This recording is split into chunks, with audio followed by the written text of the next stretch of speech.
ഇത് എൻ്റെ പിതാവാണ്, എം കുഞ്ഞു മൂസ. മ്യൂസിക് ഡയറക്ടറാണ്. പിന്നെ ദാസേട്ടനടക്കം ഒരുപാട് വലിയ കലാകാരന്മാർക്കും പാടുകയും ആ രംഗത്തൊരു സജീവ സാന്നിധ്യമായിരുന്നു ഒരു കാലത്ത്. എൻ്റെ പേര് എം കുഞ്ഞിമുസ. ചുമട്ട് തൊഴിലാളിയായിരുന്നു ഞാൻ. അതിൽ നിന്ന് ഏറിയ കഷ്ടപ്പാടുകളും അനുഭവിച്ചതിൻ്റെ ശേഷം ഒരു മനസ്സമാധാനത്തിന് വേണ്ടി മൂളിപ്പാട്ടുകൾ പാടാറുണ്ട്. എൻ്റെ ഭാവനക്കപ്പുറം ഒരു നല്ലൊരു ഗായകനായിട്ട് രൂപാന്തരപ്പെട്ട് കണ്ടതുകൊണ്ട് എൻ്റെ ജീവിതത്തിലുള്ള ഏറ്റവും വലിയ സൗഭാഗ്യമായിട്ട് ഞാൻ എൻ്റെ മകനെ കണക്കാക്കും. ഇന്ന് ശത്രുക്കളുണ്ടെങ്കിലും അവൻ അതൊന്നും വിലവെക്കാതെ തന്നെ മുന്നേറി പോവുകയാണ്. അള്ളാഹു അവൻ്റെ കൂടെയുള്ള കാലം വരെയും ശത്രുക്കളൊന്നും നടക്കുകയില്ലെന്ന് എനിക്ക് വിശ്വാസമുണ്ട്.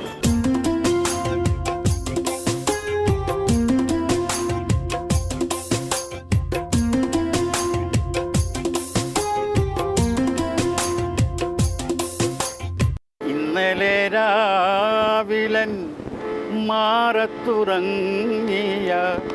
പൊന്മണിപ്പൂങ്കുയിലെവിടെ, പൊന്മണിപ്പൂങ്കുയിലെവിടെ? ജീവൻ്റെ താമര താരിൽ തുളുമ്പിയ രാഗസുധാരസം എവിടെ, രാഗസുധാരസമെവിടെ? പാതിരപ്പൂ മരത്തിൽ താരകപ്പൂ വിരിഞ്ഞു, പാതിരപ്പൂ മരത്തിൽ താരകപ്പൂ വിരിഞ്ഞു. എൻ മനോവാടിയിലേ നീയെന്ന പൂ കൊഴിഞ്ഞു, എൻ മനോവാടിയിലേ നീയെന്ന പൂ കൊഴിഞ്ഞു, നീയെന്ന പൂ കൊഴിഞ്ഞു, നീയെന്ന പൂ കൊഴിഞ്ഞു. ഇതാണ് എൻ്റെ ഉമ്മ. പേര് നഫീസ. എൻ്റെ 19ാമത്തെ വയസ്സിൽ മരണപ്പെട്ടതാണ്. നന്നായിട്ട് പാടുമായിരുന്നു. പിന്നെ കൂട്ടുകാരെ പോലെ ആയിരുന്നു ഞങ്ങളുടെ പേര്.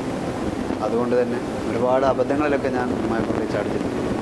കോളേജിൽ പഠിക്കുന്ന സമയത്തൊക്കെ പണ്ടേ ടൂറിനൊക്കെ കാശ് മേടിക്കും. പഠിക്കേണ്ട ആവശ്യം എന്ന് കരുതിയൊക്കെ തരും. പക്ഷേ ഇപ്പോൾ വളരെയധികം ദുഃഖമുണ്ട്. കാരണം ഈയൊരു അവസ്ഥയിൽ ഉമ്മ ഇല്ലാത്തതിൽ വളരെയധികം സങ്കടമുണ്ട്. വെള്ളിയാഴ്ച ഒരു ഉമ്മയുടെ കബറിൻ്റെ അടുത്ത് പോകും. നാട്ടിലുള്ള സമയത്തൊക്കെ കബർ സിയാർത്ത് ചെയ്യാൻ പോകും. ആ സമയത്തൊക്കെ ഉമ്മയോട് സ്വകാര്യപരമായിട്ടുള്ള സംഭാഷണത്തിലേർപ്പെടും. കേൾക്കുമെന്നുള്ളൊരു വിശ്വാസം. എൻ്റെ മനസ്സിൻ്റെ പ്രയാസങ്ങളും ആശകളൊക്കെ പറയും. ഈ ഒരു അവസ്ഥയിൽ എനിക്ക് ഏറ്റവും അധികം പറയാനുള്ളത്, ഞാനൊരു പാട്ടുകാരനായി മാറിയത് പ്രത്യേകിച്ച് ഉപ്പ ഒരു പാട്ടുകാരനാണ്. പാടിയിട്ടാണ് ഞങ്ങളൊക്കെ പോറ്റത്. മറ്റു പല ജോലിക്കൊക്കെ ഉപ്പ പോയിട്ടുണ്ടെങ്കിലും ഒരു പാട്ടുകാരനായിട്ടാണ് അറിയപ്പെടുന്നത്. അപ്പോൾ ആ ഉപ്പാൻ്റെ മക്കളിൽ ഒരുത്തൻ പാട്ടുകാരനായപ്പോൾ അത് കാണാൻ എൻ്റെ ഉമ്മക്ക് ഭാഗ്യമില്ലാതായിപ്പോയതിൽ വളരെയധികം സങ്കടമുണ്ട്. പിന്നെ അതെല്ലാം പടച്ചവൻ്റെ വിധി. ഇൻഷാ അല്ലാഹ് ഉമ്മ മാഷറിൽ നിന്ന് ഉമ്മയുടെ പ്രാർത്ഥനയും എൻ്റെ വിജയത്തിന് ഇതിനുണ്ട് എന്നുള്ള വളരെ ശക്തമായൊരു ബോധം. അറബിക്കഥയിലെ രാജാത്തി പൂവാണ് നീ മുഞ്ചെത്തി, നീ എൻ്റെ കൽബകത്ത് താമസിക്കാൻ വരുമോ, താമസിക്കാൻ വരുമോ? ഞാനെന്നും കാണുന്ന പൊൻകിനാവിൽ വന്നു നീ കെട്ടിപ്പിടിച്ചെന്നെ മുത്തിമണക്കുന്നോനെ. കുളിക്കാൻ പറഞ്ഞാൽ അവൻ ഇതേ കുളിക്കാൻ മടിയാണ്. ചൂടുവെള്ളം വെക്കാൻ പറഞ്ഞാൽ മാത്രം ചൂടുവെള്ളം കൊണ്ട് കുളിക്കും. അങ്ങനത്തെ ഇപ്പം താജുദ്ദീൻ 4 നേരം കുളിക്കും. ഭക്ഷണം എത്ര തിന്നാലും മതിയാവില്ല. ഇപ്പം കൺട്രോളാണ്. 3 പെങ്ങന്മാരെ വീട്ടിലും കയറി ഭക്ഷണം നല്ലോണം കഴിക്കും. താജു എന്ന് പറഞ്ഞാൽ നമുക്ക് വരെ ഭയങ്കര ഒരു അഭിമാനമാണ്. ഒരു കല്യാണം കഴിക്കാത്തൊരു വിഷമം മാത്രം. അത് അവനോട് പറഞ്ഞിട്ടും അവനൊന്നും വിലക്കൊള്ളുന്നില്ല. കാരണം അവൻ്റെ ജീവിതം അവനവൻ മനസ്സിലാക്കിക്കൊള്ളട്ടെ. ഇനിയെങ്കിലും നല്ലൊരു ബോധം അവന് വന്ന് ജീവിതത്തോട് പറയാൻ ബാക്കില്ല അവനെ. 3 ആങ്ങളാറുണ്ട്. അതിൽ ഇളയ ആങ്ങളാണ് താജു. ആ താജു എന്ന് പറയുന്ന ആങ്ങള പിന്നെ എനിക്ക് ഭയങ്കര പേടിയാണ്. ഞാൻ അങ്ങനത്തെ വർത്താനാണ് പറയല്. അതുകൊണ്ട് ഞാൻ അധികം വർത്താനം പറയാൻ അവരോട് നിൽക്കുകയില്ല. ഒരു പൂതന്നാൽ നീ എൻ്റെ കൂടെ പോരുമോ? ഞാൻ കൂട്ടി വെച്ച കൂട്ടിൽ നീ കുയിലായി പാടുമോ? നീ എന്നിണയായി കൂടുമോ? ഒരു പൂതന്നാൽ നീ എൻ്റെ കൂടെ പോരുമോ? താജുവിൻ്റെ 3ാമത്തെ പെങ്ങളാണ്. പേര് റസിയ. താജു എൻ്റെ കൂടെയാണ്.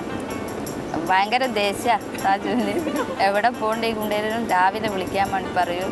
എന്നാലും എണീക്കുക 10 മണിയാവും. താജുവിനിടയിലെത്തിയത് കാണാൻ എൻ്റെ ഉമ്മയില്ലാണ്ട് പോയല്ലോ എന്നുള്ളൊരു സങ്കടം മാത്രമാണ് ഉള്ളൂ. എൻ്റെ പേര് സെറീന. താജുദ്ദീൻ്റെ 4ാമത്തെ പെങ്ങളാണ്. ഞങ്ങൾക്കൊരു വലിയൊരു അനുഗ്രഹമായിട്ടാണ് ഇത് കാണുന്നത്. താജുദ്ദീൻ ഇത്രയും നിലയിലെത്തിയത് പഠിച്ചവരോട് 5 നേരം പ്രാർത്ഥിക്കുന്നു. ഞാൻ മൊബീന, താജുവിൻ്റെ ഇളയ പെങ്ങൾ. സ്കൂളിൽ നിന്ന് നല്ലൊരു പാട്ട് പാടുന്നതിലും നന്നായിട്ട് വരക്കും. ഇപ്പോൾ ലോകം അറിയപ്പെടുന്ന ഉഷാ ഉതുപ്പ് വരെ താജുഖാൻ്റെ പാട്ട് അവരുടെ ഭാഷയിൽ പാടിയിട്ടുണ്ട്. ഇവനെ കാണണമെന്നൊക്കെ പറയുന്നത് കേൾക്കുമ്പോൾ തന്നെ വാക്കുകൾ കിട്ടുന്നില്ല. അത്രയും വലിയൊരു അവാർഡായിട്ട് തന്നെ താജുക്കാക്ക് അതൊക്കെ പാവപ്പെട്ടവർക്കൊക്കെ നല്ലൊരു സഹായമാണ് താജു. അവരുടെയൊക്കെ പ്രാർത്ഥനയൊക്കെ എൻ്റെ താജുക്കാക്ക് കിട്ടുന്നത്. പിന്നെ ഞങ്ങളൊക്കെ കുറേ ആൾക്കാരുണ്ട്, അവരൊക്കെ പ്രാർത്ഥന.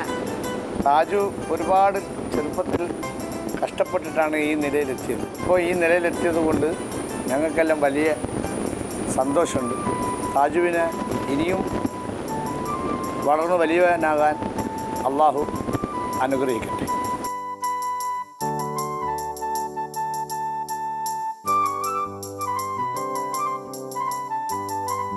ഈ കടയിലായിരുന്നു ഒരു 5-8 വർഷത്തോളം ജോലി ചെയ്തിരുന്നത്. കുറേ ചായയൊക്കെ അടിച്ചതാണ് ഇവിടുന്ന്. എൻ്റെ അളിയൻ്റെ കട തന്നെയാണ് ഇത്. അന്നും ഇന്നും ഈ കടയിൽ ജോലി ചെയ്യുന്ന എൻ്റെ കൂട്ടുകാരൻ നസീർ. ഞാൻ നൈറ്റായിരുന്നു കൂടുതലും. ഞങ്ങളൊന്നായിട്ട് ഞാൻ ഇവിടെ കിടന്ന് വർക്കവും കുറേ കച്ചറയും പല ആൾക്കാരും വരും. പിന്നെ ഇന്നത് അവിടെ കിടന്നുറങ്ങുന്ന സ്ഥലം മേഡ് പോസ്റ്റാണ്.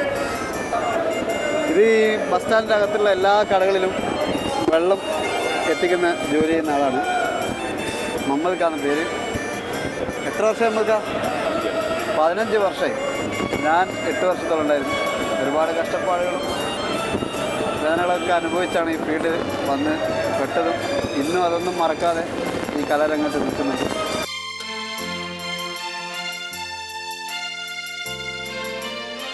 ഈ കടയിൽ ഞാനും താജുവും ഒന്നായിട്ട് വർക്ക് ചെയ്തായിരുന്നു. അവൻ്റെ ഏറ്റവും ഇഷ്ടപ്പെട്ട പാട്ടാണ് കൽബാണ് ഫാത്തിമ.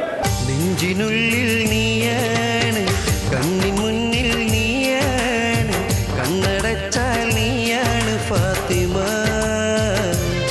ഫാത്തിമ.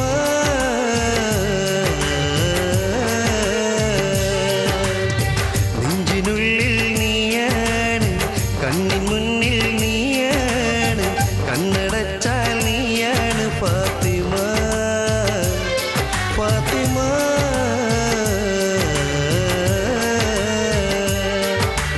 ഇത് വടകര താഴെയങ്ങാടി എൻ്റെ ജനന സ്ഥലം. മാപ്പിളപ്പാട്ടിൻ്റെ ചരിത്രം പരിശോധിക്കുകയാണെങ്കിൽ മാപ്പിളപ്പാട്ടും ഈ പ്രദേശവും തമ്മിൽ ഒഴിച്ചുകൂടാനാവാത്ത ഒരുപാട് ബന്ധങ്ങളുണ്ട്. ഇന്ന് ഇളം തലമുറയുള്ള കൊല്ലം ഷാഫി അടക്കം. ഷാഫി കല്യാണം കഴിച്ചത് ഈ നാട്ടിലാണ്. അപ്പോൾ മാപ്പിളപ്പാട്ടിൻ്റെ എല്ലാവിധ ഘടകങ്ങളും ഈ നാടുമായിട്ട് ഒരുപാട് ബന്ധങ്ങളുണ്ട്. ഈ ഇരിക്കുന്നതൊക്കെ എൻ്റെ കൂട്ടുകാരും ബന്ധപ്പെട്ട എല്ലാവരുമാണ്. പിന്നെ ഇത് ഖബർസ്ഥാനാണ്. ഒരുപാട് ആൾക്കാരെ ഖബറടക്കിയ ഒരു നിലത്താണ് ഇരിക്കുന്നത്. ജീവിതത്തിൻ്റെ ഒരുപാട് പ്രയാസങ്ങളൊക്കെ കടന്ന് തീർത്ത മണ്ണായത്. ഇന്ന് ഈ അവസ്ഥയിലൂടെ ഇരുന്ന് സംസാരിക്കാൻ അവസരം കിട്ടിയത് സർവശക്തനായ അള്ളാഹുവിനോട് ഞാൻ എൻ്റെ വടകരക്കാരുടെ പേരിൽ നന്ദി പറയുക. ഉടനെ ജൂമയിലെത്തിറങ്ങി നാടെന്ന ചെണ്ട് ഉരയുന്നവനോട് കൂടെ വരണമിണ്ട്.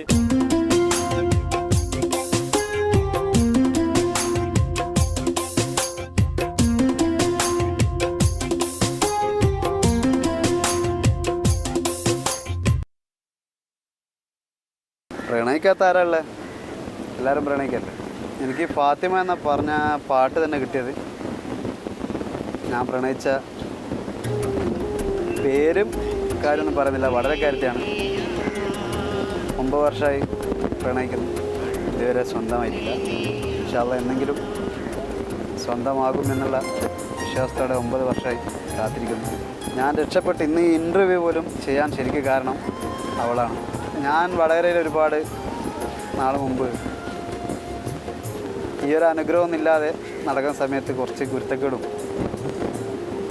വല്ലാതെ ഒരു നടപ്പായിരുന്നുണ്ട്. ആ സമയത്ത് നന്മയുടെ പാതയിലേക്ക് നയിച്ച എല്ലാ എൻ്റെ പോരായ്മകളും എൻ്റെ വികൃതികളും കുരുത്തക്കേടുകളൊക്കെ അറിഞ്ഞ് എന്നെ മനസ്സിലാക്കി എന്നെ ഒരുപാട് നന്മയുടെ പാതയിലേക്ക് നയിച്ച എൻ്റെ ഒരു നല്ലൊരു കൂട്ടുകാരിയായിരുന്നു. പിന്നെ അറിയാതെ അങ്ങടുത്തും പിന്നെ ഇനി മരിച്ചാലും മനസ്സിൽ നിന്ന് പോകാത്ത തരത്തിൽ മനസ്സിൽ ഉറക്കുകയും ചെയ്തു. ഞാനിപ്പോൾ പുതിയതായിട്ട് വർക്ക് ചെയ്ത ഒരു കാസറ്റിൽ ലോകത്തിലെ ഏറ്റവും നല്ല ഗസൽ ഗായകനായിട്ടുള്ള മെഹദി സാബിൻ്റെ ഒരു പാട്ടിൻ്റെ ട്യൂണിൽ ഞാൻ അവളെക്കുറിച്ചൊരു പാട്ട് പാടിയിട്ടുണ്ട്. അതിൻ്റെ 4 വരി പാടിത്തരാം. കരളിൻ്റെ കൂട്ടിൽ വാഴും രാജാത്തി പെണ്ണേ നീ, നെഞ്ചിനുള്ളിലെന്നെന്നും നീ എൻ്റെ ജീവനല്ലേ, അകലരുതേ മായരുതേ കണ്ണെത്താ ദൂരത്തായി പറക്കരുതേ, കരളിൻ്റെ കൂട്ടിൽ വാഴും രാജാത്തി പെണ്ണേ നീ. കല്യാണം കഴിക്കണം ഇൻഷാ അല്ലാഹ്. ഈ റമദാനും കഴിഞ്ഞ് അടുത്ത റമദാൻ കഴിഞ്ഞിട്ട് ഇൻഷാ അല്ലാഹ് നമുക്ക് ഇണയാകാൻ നമ്മുടെ മനസ്സുകൊണ്ട് എല്ലാ അർത്ഥത്തിലും സ്വീകരിക്കാൻ അർഹതയുള്ള ഇഷ്ടമുള്ള ഒരാളായിരിക്കണം നമ്മൾ വിവാഹം കഴിക്കേണ്ടത്. ആ ഒരു കാരണം കൊണ്ട് തന്നെ ഒരുപാട് ആലോചനകൾ വരാറുണ്ട് ബന്ധത്തിലും അല്ലാതെയും. പക്ഷേ ഈ അജ്ഞാതയായുള്ള ഫാത്തിമ എൻ്റെ ജീവിതത്തിൽ കിട്ടിയില്ലെങ്കിൽ ഇത് വെറുതെ ഒരു ഇൻ്റർവ്യൂവിന് പറയുന്നതല്ല. അപ്പോൾ അവളെ കിട്ടാൻ വേണ്ടി എന്നെ ഇഷ്ടപ്പെടുന്ന നിങ്ങൾ ഓരോരുത്തരും പ്രാർത്ഥിക്കണം. എൻ്റെ വീട്ടുകാരൊക്കെ സ്വീകരിക്കാൻ ഏത് തരത്തിലായാലും സ്വീകരിക്കാൻ തയ്യാറാണ്. വെറുതെ ഒരു എടുത്തുചാട്ടം നടത്തി ഒരു പേരെടുക്കാനോ ഒരു വിവാദം ഉണ്ടാക്കാനോ ഞാൻ ആഗ്രഹിക്കുന്നില്ല. കാരണം സമൂഹം എത്ര പരിഷ്കരിച്ചാലും ചില കാഴ്ചപ്പാടുകൾ നമ്മുടെ അടിത്തറയായിട്ട് തന്നെ ഉണ്ടാകും.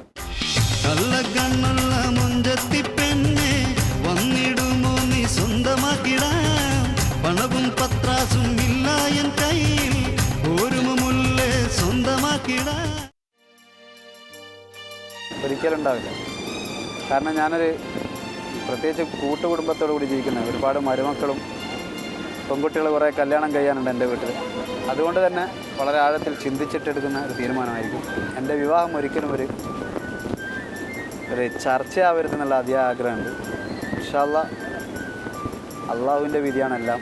അവൻ എന്നിൽ അവളെ ഇണയാക്കാൻ ആഗ്രഹിച്ചിരിക്കുന്നുവെങ്കിൽ അതെനിക്കുണ്ടാകുമെന്നുള്ള വിശ്വാസമാണ്.